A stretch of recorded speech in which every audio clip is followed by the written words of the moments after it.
Welcome to our channel. Today we how to enable Android Auto setup on a 2024 Chevy model, full guide step by step clearly. Begin by ensuring your Chevy vehicle is in park. Next, turn on the ignition.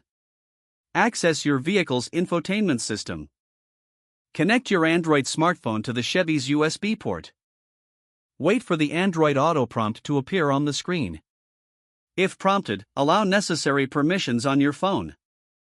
Follow the on-screen instructions on the infotainment display. If you haven't installed the Android Auto app, download it from the Google Play Store. Open the app on your phone to complete the setup. Customize your preferred settings within the Android Auto app. Now you can access navigation apps, music, and messaging. Familiarize yourself with the voice commands for hands-free operation. Use the steering wheel controls to easily navigate through the Android Auto interface.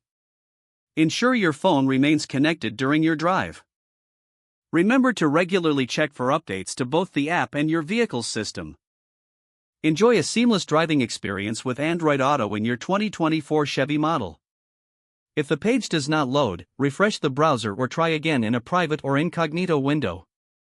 Make sure you are using the correct email address, then retype it carefully to avoid small typos.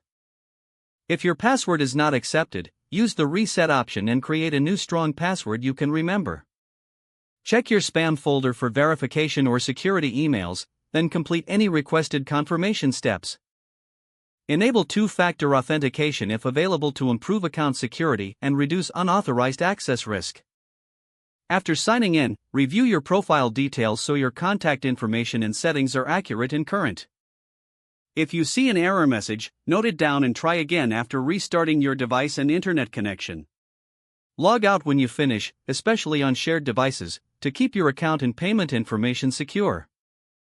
If the page does not load, refresh the browser or try again in a private or incognito window. Make sure you are using the correct email address, then retype it carefully to avoid small typos. If your password is not accepted, use the reset option and create a new strong password you can remember. Check your spam folder for verification or security emails, then complete any requested confirmation steps. Don't forget to like this video and subscribe to our channel for more step-by-step tech guides.